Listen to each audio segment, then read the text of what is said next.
Janet. Yes. And you've been here 6 years. Yes. I expect you are irreplaceable. Oh, I wouldn't say that. And so, being the more senior co-director of the active ones, when these events were taking place, undertook to reinvent the Enzyme Institute. So they have usually a hiss. So this is a bit reminiscent of the iron sulfur complex Yes. things, except that there's no inorganic sulfur Ligands. and no cysteine either. No cysteine, no. Only histidine, glutamate, and aspartate are ligands here, and then this system, in its reduced form, will react chemically with oxygen to interactions between groups. Right.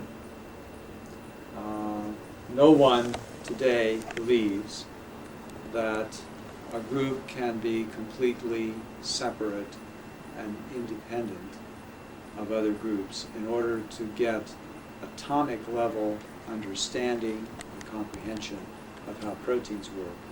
It requires so many different methodologies to be focused together that if we don't collaborate with one another, then we obviously will have to collaborate elsewhere. Does this mean that papers tend to have a lot of authors on them? Yeah, some have a lot of authors and some don't. Right. So because each group has its own projects, about half of the papers from that group will be just two-author papers. Right.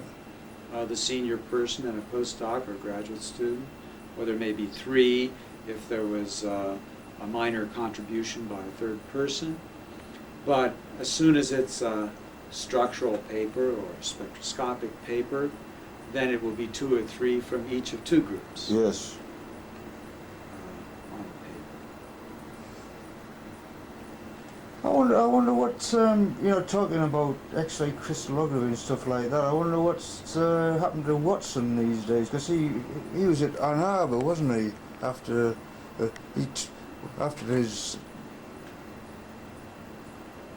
his double helix big... Watson is currently the director of the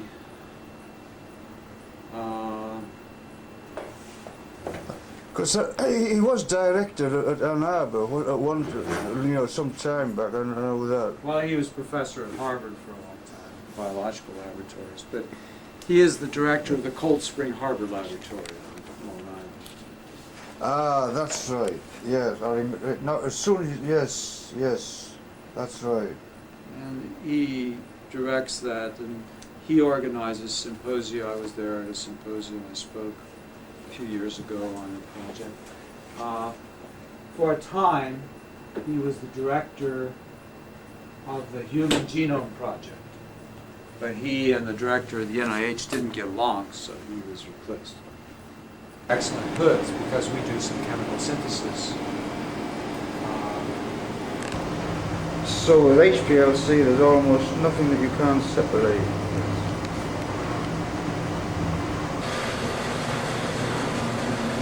We have some small rooms for various special uses, and this is a prep room. We have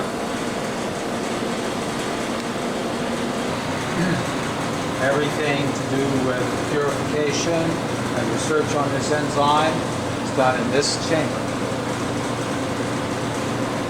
And are those centrifuges? Those are centrifuges, yes. Because when I was here, I can remember the maximum was 40 RPM.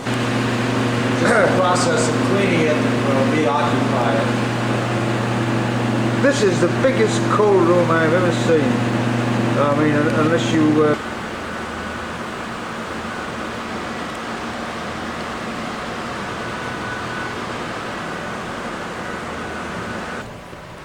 Whole room.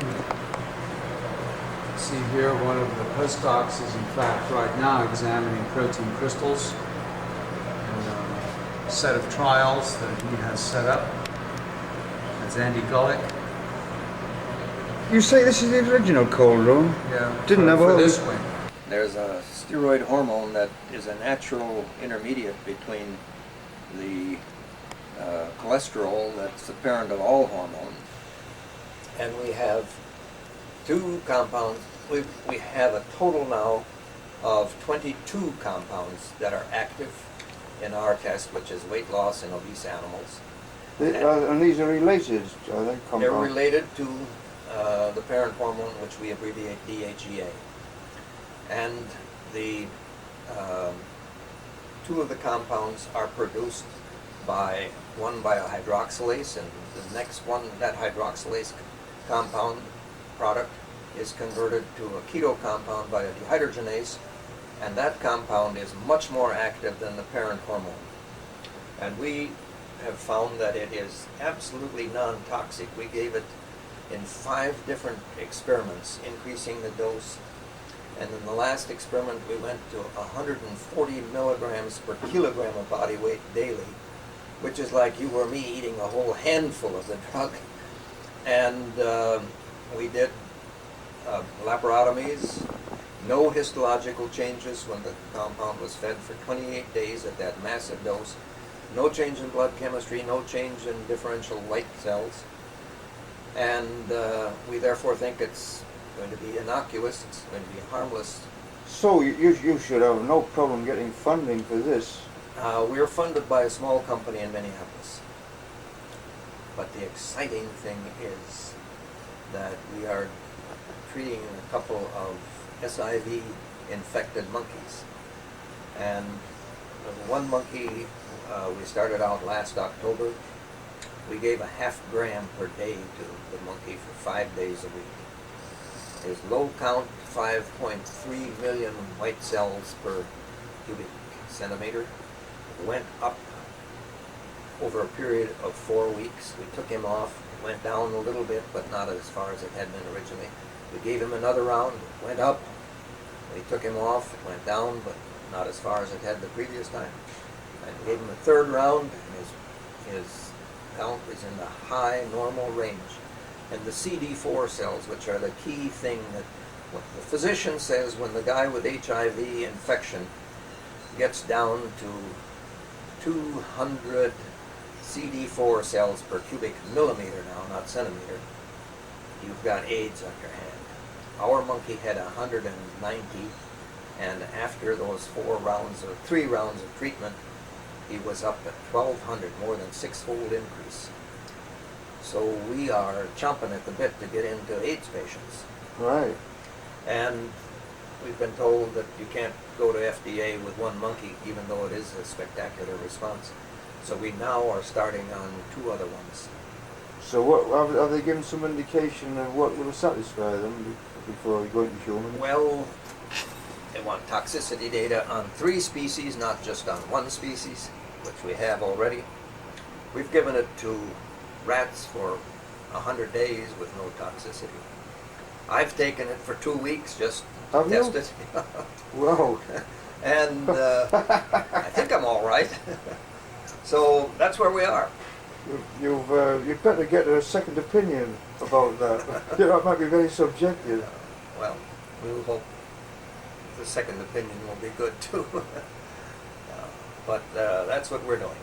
We have made some 75 new, well, not new, some of them are in the literature, but about 50 of them are new compounds.